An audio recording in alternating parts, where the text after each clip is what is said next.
So happy Memorial Day. It's more than just a day off, you know. We want to thank all the soldiers that gave a total sacrifice. So, you know, we could enjoy these freedoms, enjoy the barbecues, enjoy the racetrack on the weekends and YouTube videos and spending time with family.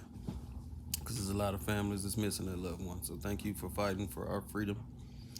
Happy Memorial Day from Andrews Motorsports and Performance. Now, in the last video, I was messing around with the editing. You know, I'm a semi-professional race car driver like Ricky Bobby Daddy, but amateur editor. So I accidentally cut a part out that video.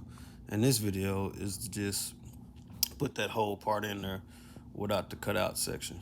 And worked on the car again this weekend. You know, when we're not racing, it's a race car, so it's getting worked on. I figured out it had too much fuel pressure on the nitrous side, and that's why I didn't do nothing on nitrous. But working on that, still tinkering with the carburetor, trying to get it happy, and we'll be back. So, like, share, and subscribe. Andrews Motorsports, we out.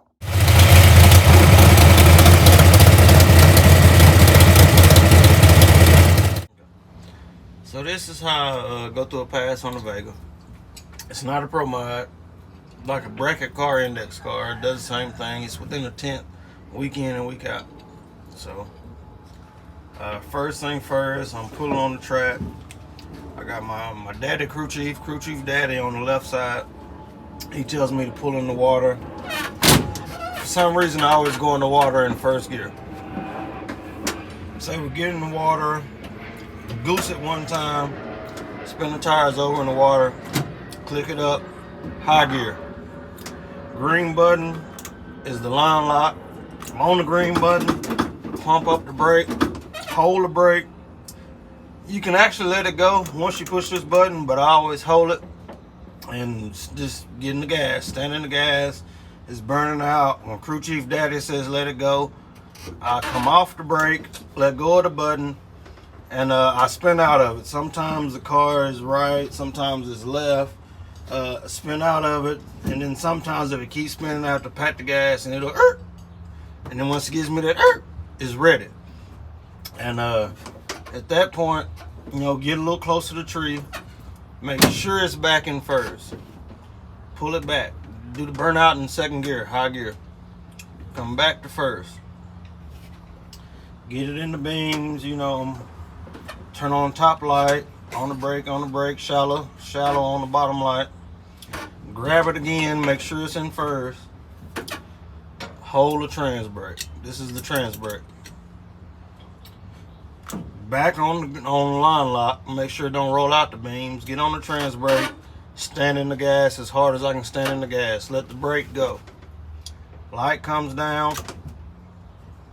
Well, this hand don't come off the wheel, but off the button, off the trans brake. Watching the tag, not really, the racetrack is straight. Not really watching where I'm going. You know, as long as the car ain't doing nothing crazy. Watch the tag. When it's time to shift, pop it one time. That time, second hand's on the wheel. We're on the wheel. We go through the traps, light pressure on the brake. Easing the brake, gradually increase pressure, slow the car down, slow the car down. Turn on the return road. At this point, sometimes I might kick it back up into neutral on the shutdown, but most times it's in high gear. Come back up to the return road. This is just my deal. Come back to the return road, stop, get the time slip. Then I might pull it back in first, and we're idling back to the pits, and hopefully it's a good pass. This is not really hard to do. Oh, not really hard to do.